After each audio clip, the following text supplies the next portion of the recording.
There's this guy on TikTok who absolutely hates me. Why are you lying to your followers, man? You're not an expert, you just play one on TV. He makes these videos just totally straight up gunning for me. The fact that you called Abby a bad dog and a failure at 9 months shows you know nothing. He's mad at me about the Abby breeder controversy. He's mad at me about Toby Dog. He's mad at me about hound hunting. I'm confused because your change.org petition, which is still up to this day, says stop hound hunting. It's pretty clear he just doesn't like me. You create a controversy, you make yourself the hero like the little narcissist you are. Which is, I guess, his right. I mean, there's lots of legitimate reasons not to like me. You're the hero. You're the one that everyone's here to watch. I know that me and what I'm doing here with our farm and what I do with our videos is not everybody's cup of tea. So I am under no such delusion that everybody's gonna like me. We're going with integrity, really. Do you own a mirror? But whenever I come across somebody out there in the greater internet and who get really angry when they talk about me or type about me, and it just makes me so curious because I feel like so often in this world, we don't spend enough time talking to our haters. For the most part, the people I spend my time talking to are my friends and family and all sorts of loved ones, and so those are people who you have a deep connection with, who you care about, who care about you. The haters are coming from kind of a dark place. Master's my friend. You don't have any friends. I actually was just recently listening to this podcast. You are the most pathetic human being I have ever seen on the internet in my entire life. It's a podcast by this guy. What inspired you to write that message? Who goes out there and talks to people who hate him. Conversations with people who hate me. And it really got me thinking, listening to this podcast, what if I tried to do that? What if I tried to talk to some of my farm's biggest critics? It's interesting how there happens to be a nice, neat explanation for everything. And really try to hear and listen to what they have to say, understand why they hate me, and frankly, undertake a little bit of self-reflection and see if there's a way that I could ultimately be a better person. So yeah, that's what we're doing in today's video. Hey, it's about time real Vermonter put Morgan Gold at frickin' Goldshaw Farm down a peg, okay? Suck by good and you, I'm Donnie Wanzer and I'm frickin' 200 generation Vermonter bud. Hold my beer. Who do you think you is frickin' coming up here from Hartford, DC, opening your little Fisher Price Tonka Truck Duck Farm? Everyone knows raising chicken nuggies is the easiest Blues Clues baby farming this side of the Adirondack. You frickin' Flatlander wuss bag. Just cause you cry in front of a YouTubes about not being frickin' man enough to raise your dog Abby, don't mean you belong here. If your farm street ain't got your French last name on it, like Billadou or Bassett, you ain't a good farmer. Time to get got while the pudding's good, alright? The frickin' Shaws must be turning in their grave seeing your little pansy ass using their name walking around their property, crying in front of a camera about little chicken nuggies roasting in a rotisserie at Tractor Supply. They frickin' end up in one at McFly's corner store because of you anyway, so I ain't see what the big frickin' deal is, bud. It's not like you took care of them bees good, acting like you care about birds stealing free ranging them when you just cutting off their heads anyways. What? Release the quacking? That ain't got old after the 4,000th time. How about release your wife Allison from the frickin' hellhole you dragged her into? She don't want to even be there. They say us boony folks are behind the times. Must be why you're trying to fit in, quoting and showing dated movie clips only my Uncle Randy knows every goddamn second. Also, you need to shut your frickin' trap about my Uncle Butch too, bud. He's a good dude. People know him, ask around. Just cause he looks like an alcoholic Santa Claus and his dogs do all the work cause he ain't ever been good at hunting, don't mean you gotta crap schedios all over him, okay? Just like my cousin's granddad said to ya, when the bear comes and visits you, you're really gonna think it sucks. I'll knock your frickin' chicklets out 2 twos to the moon, bud, if you run your gums again. My cousins call my fist a fortune teller, cause you're about to know your future when I release the frickin' quacking on you and knock you into next Tuesday up your grazing hill, bud. Gonna feel just like walking into that electric fence again. I feel bad for a little barn cat though, probably tried going away forever under that car just to get away from your stupid mug. Now living a personal hell forced inside all day surrounded by you. Makes sense your cows are always trying to escape too. And your dog Toby? No, he's frickin' dope. He's good people. He can come grow dope on a big boy farm when your little sad Vermont exploiting puppet show crumbles like an Oreo and you gotta move back to DC with your ghoul looking ass. Must be why you put Shaw on the farm's name, cause you look like they dug up a dead one. No wonder you can't keep them 1,000 flies away from your cows. Congrats though on being able to finally frickin' fill in your duck pond, cause now you can do us all a favor and disappear at the bottom of it forever. Cause then your heifers would be happy, Toby'd have a real dad, and your wife would have a real man who don't cry and actually would like being here. Wow, I'm done, bud. I'm gonna go get chicken nuggies outside of Home Depot now. My cousin Trevor's working. He just got unjilted from Newport. He ain't do it though. He's a good guy. Boy, yup. The last 4 years that I've been doing YouTube videos on the regular, I've definitely made my fair share of enemies. And not necessarily because I wanted to make enemies, but just, I think because of my approach to doing things sometimes is really at the root of it. I mean, what the am I? A toxic person or something? And so when I thought about making this video, the first person that popped into my mind to talk to was actually Butch Spear. You know, Butch was that bear hunter who ended up on our land last year, and I shot a video about going to retrieve his dogs with him, and that whole situation sparked a whole lot of controversy. And after kind of a wild back and forth over the fall, Butch decided he never wanted to talk to me ever again. You and I are done talking. I'm not talking about a thing. I'm ignoring you, sir. And he has absolutely kept true to that word. I actually saw him at the store a couple of months ago. He was checking out and I was a couple folks behind him. And so when I saw him, I was just like, hey, Butch, what's going on, man? How's it going? And the man turned bright red and started to pretend like I wasn't even there, which seemed a little bit crazy to me. But when I'm undertaking a project like trying to talk to people who hate me, I have to acknowledge that the bad blood that set in either on my side or their side over a certain period of time oftentimes coagulates and becomes very hard to break up. And so I sort of feel like reaching out to talk to him for this video would have been in bad taste. So for right now, I'm just letting Butch be. You know, then the other person I seriously considered reaching out to for this video was Abby's breeder. As you guys have seen in recent videos, there's been a lot of back and forth and drama. But I've already done a whole video on that topic. And this is probably a really good moment to just pause and say for a moment that in this video, I will be talking to real people and talking about real people. That does not mean you should go out there and bully or harass any of these folks. That is never ever okay. Despite what some people might say, I truly don't believe that that is how humans should treat other humans. Bullying. Knock it off. And so with those two folks ruled out as potential people to talk to, I really had only one other source to go to: our video commenters. A, B, C, D, E, F, U. And don't get me wrong, the vast majority of our video commenters are awesome and lovely people. You guys are such an amazing and super supportive community. I don't mean to say that that is the majority, but when you get thousands of comments a day across multiple social media platforms, what you find is you're gonna get a share of hate comments that come in your inbox. That includes comments posted directly to videos, as well as DMs that you might get that are a bit unsolicited. Those hate comments come in on the regular, and yes, I do read them, I do pay attention to them, and I do stop and think about it. Now, some of those hate comments I just write off as monkeys in the basement with a typewriter going at me, and I just kind of ignore it. But there are some commenters who are very passionate, very persistent, and kind of negative. And that is how I first noticed the dairy farmer. I first noticed the dairy farmer's comments a few months back. They were this combination of very specific grievances coming from a very specific point of view, and he also put in a lot of thoughtful but lengthy responses to the questions that I'd put out there in a video. And sometimes I would go back and forth with them in certain comments because, again, he was always very respectful but very pointed in his feedback and criticism. And over time, I became very curious about who he actually was as a person. So I decided to reach out to him and see if I could get in touch with him and actually meet the dairy farmer. Morning, how are you doing with your cattle? How are you doing with your cattle? I'm worried. I'm really worried for them. Yeah, well, I'm doing pretty good. I mean, I think, we had the 4 calves. The cattle now are out on pasture. That I know. Yeah. Go ahead. What I'm concerned about.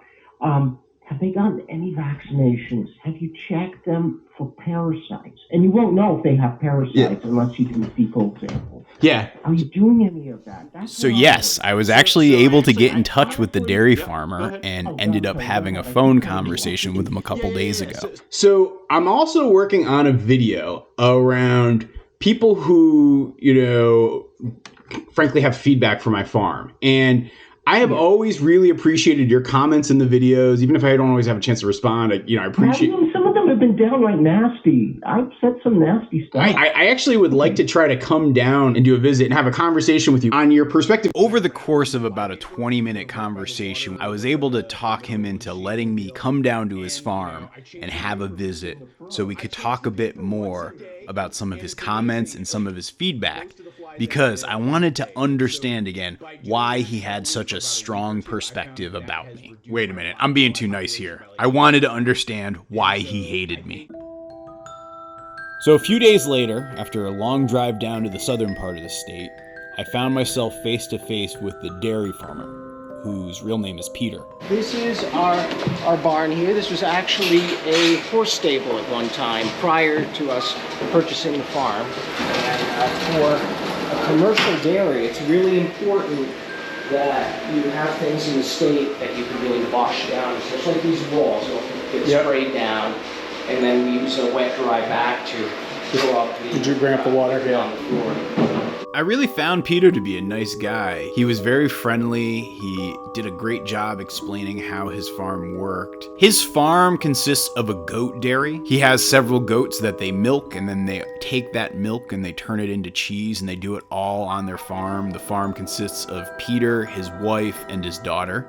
And you guys have been doing this for how long now? Let's see. We bought this property in 2008, but we had goats prior. Sorry. Oh, 2018. Pardon me. Oh, okay. Oh, okay. Yeah. No, sorry. Right, We bought this property in 2018, and we already had goats in our previous location. We were in Concord, Massachusetts. Yep. The problem with Concord, though, is even though we had a really nice barn there, is that it was zoned so we couldn't have a commercial dairy. I started out as an engineer. Yep. Went through the corporate world. I was vice president of engineering at various companies. For my midlife crisis, I went back to my alma mater to pursue a PhD.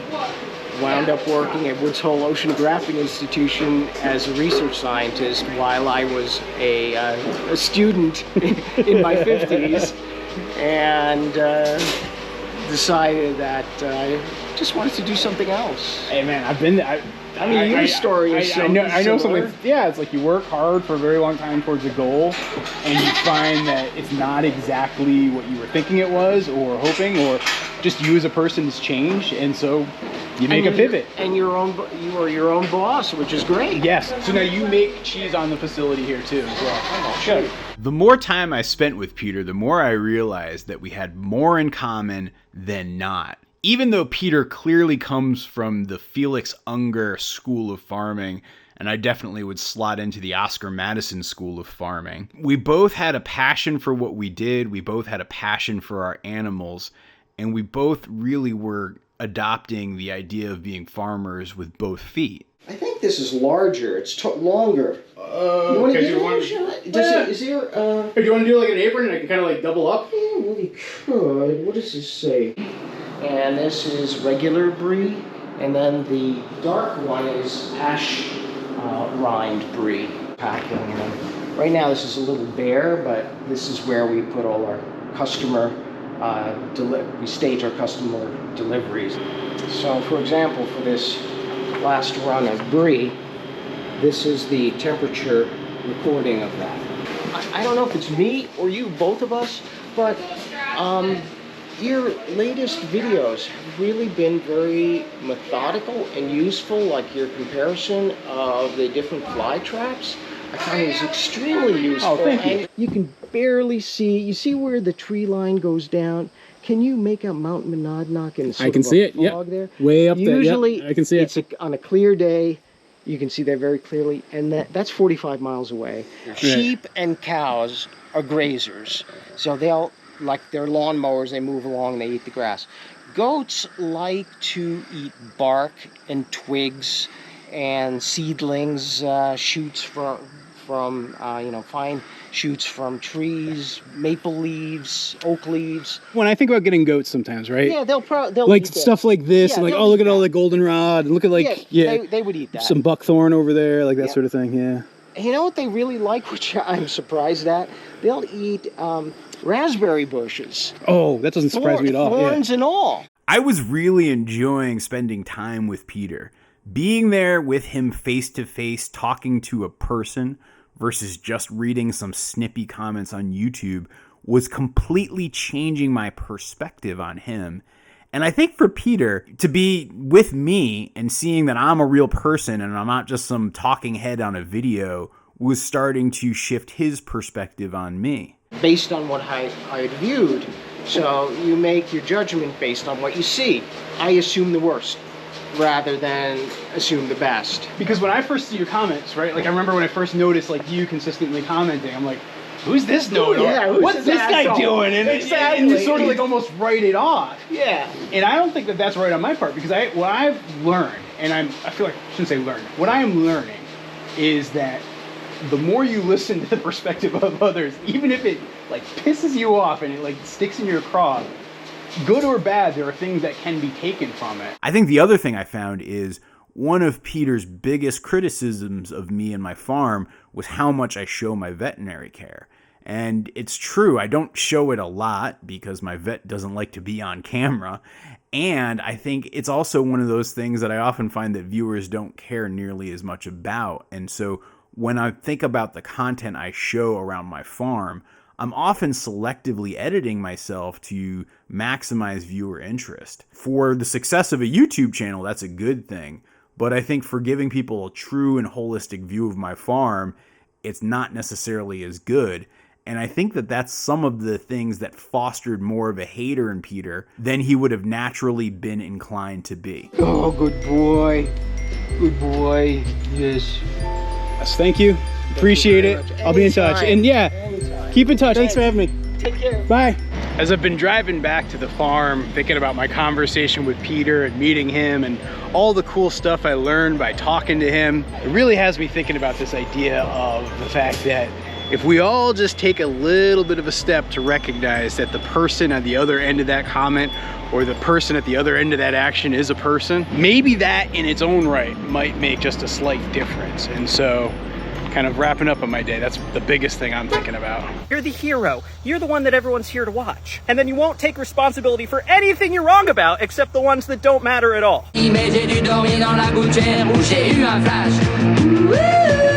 That list could probably go on for about 5 minutes, but I'm only allowed to use about 5 seconds of that song before I get dinged with a copyright penalty. But just to set the record straight, I do think I'm wrong a lot. And when I realize I'm wrong, I try to cop to it. But let's come back to that hater that I started today's video with. Because I'm sure some of you might be wondering if I'm gonna actually have a conversation with him. And the truth of the matter is, I actually have had a conversation with him. I had this really long, lengthy one once. What's going on, Alex? Hello! Can you hear me? I can hear you. Can you hear Awesome. I can hear you. All right, let's do this. You know, back when the whole hound hunting controversy got started, he reached out to me and said he wanted to have a conversation with me because he thought he had a solution to my hound hunting problems. So I said sure, and I actually had him on a live stream on Facebook, and we talked for, golly, I think it was about a half an hour, where we just sort of went around in circles. We can easily not see eye to eye and just call Morgan, if you would though, your people in your comments are behaving like fools. If you would, I'd appreciate you address that. I'm sorry. Why can't you understand, comprehend common sense? They don't agree with you, man. That's totally fine. Like, I totally understand if they don't agree with me. Hell, I'm not a hound hunter, so you know, in the end, it doesn't matter to me. And I'm here to see if you've thought through your own proposal. It doesn't matter to you then. I told you that at the beginning. Right, but dude, that becomes nothing more than intellectual wanking, man. Oh yeah, I'm sorry. Did we misunderstand the purpose of this? Yeah, I was curious. I really thought you were going with the solution. And after talking in so many circles, I just eventually gave up and called an end to the conversation. Because the truth of the matter is, sometimes a conversation can't be solved, and sometimes you're not going to get anywhere with it. And while I feel like talking to a hater like Peter can be a very good thing, talking to a hater like that guy is only gonna make you mad. I mean, to quote Mark Twain,